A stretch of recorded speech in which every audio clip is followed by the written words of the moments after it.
মিমের চাইতে তানিশা বেশি সুন্দরী এবং আমার এই কথাটা অনেকেই বিশ্বাস করবেন না। কিভাবে মিমের চাইতে তানিশা বেশি সুন্দরী চলুন একটু জেনে নেই। গতকালকে আমি একটা ভিডিও দিয়েছিলাম নাদিম এবং তানিশা এবং নাদিমের মধ্যে কে বেশি দোষী। ভিডিওটাতে আমি বলেছিলাম তানিশা এবং নাদিমের যতটা ভুল আছে ঠিক ততটা ভুল আছে মিমেরও। সেখানে আমি কিছু পসিবল রিজেভ উল্লেখ করেছিলাম। রিজেভগুলোর উল্লেখ ছিল তানিশা যেহেতু দেখতে সুন্দরী একটা মেয়ে এবং ডঙ্গি টাইপের একটি মেয়ে, তার কখনো উচিত হয় না তার স্বামীর সামনে এভাবে মেয়েটাকে ভারতে দেওয়া। সেই প্রসঙ্গটা নিয়ে অনেকে বলেছেন ভাই তানিশা কোন দিক থেকে সুন্দরী, তানিশা কিভাবে সুন্দরী, আপনি কিভাবে তানিশাকে সুন্দরী বলেন, তানিশা কেমনে সুন্দরী হয়। আমার কমেন্ট বক্সে কিছু আপুরা কমেন্ট করেছে, কিছু নতুন নতুন তথ্য পেয়েছি যেগুলো আমার কখনোই জানা ছিল না। আসলে এগুলো আমি অন্য একটা ভিডিওতে উল্লেখ করব, কারণ ইনফরমেশন গুলো আসলে আমাকে অনেক বেশি অবাক করেছে, যেটা জানার পরে আমি স্থির থাকতে পারিনি কালকে। তো এখন আসি তানিয়ার সম্পর্কে কেন এগুলা বলেছি। সুন্দরী ঢঙ্গি টাইপের একটা মেয়ে, তানিয়া এবং মিম একই টাইপের মেয়ে না। মিম হয়েছে খুবই ভদ্র শান্তশিষ্ট স্থির ফরওয়ার্ড একটা মেয়ে। মিমের ড্রেসগুলো খুবই ভালো, পোশাকের ভিন্নতা অন্যতা ছিল, তানিশার সাথে কখনো মেস করতো না। মিম সুন্দরী একদম সেম টাইম খুবই শান্ত একটা মেয়ে, ভদ্র একটা মেয়ে। এবার আসে বাইরে বাইরে তানিয়ারা পরে নিয়ে।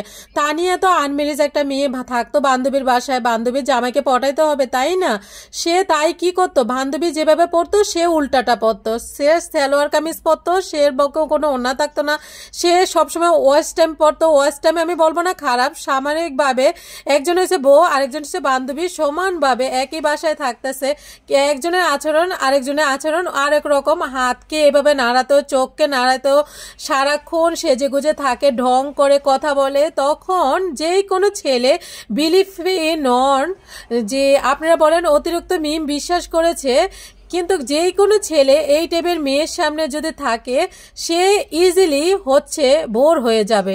কারণ কতটা শুনতে খারাপ লাগবে, ছেলেটা বিয়ের পরে বউ চাইতে অন্য মেয়েদের বেশি সুন্দরী মনে হয়। এই দিকগুলো বলতে গিয়ে তানিয়াকে আমি সুন্দরী বলেছি। ও যে একটু কুটনি টাইপের সুন্দর, তাদের চেহারা সুন্দর কিন্তু চেহারাতে কোনো মায়া থাকে না। মিম হচ্ছে সুন্দরী কিন্তু মিমের চেহারাতে অনেক মায়া থাকে। দুইজন দুই রকমের সুন্দরী, বুঝতে পারছেন তো। আমাদের এই ঘটনা থেকে শিক্ষা নেওয়া উচিত, তা হচ্ছে নিজের স্বামীর চোখে সবসময় হেফাজত করে রাখা। পরনারী তো স্বামীর কাছে যেন নিজের বোনকে রাখা উচিত না। মনে রাখবেন বিশ্বাস করা ভালো কিন্তু অন্ধবিশ্বাস করা কখনোই ভালো না।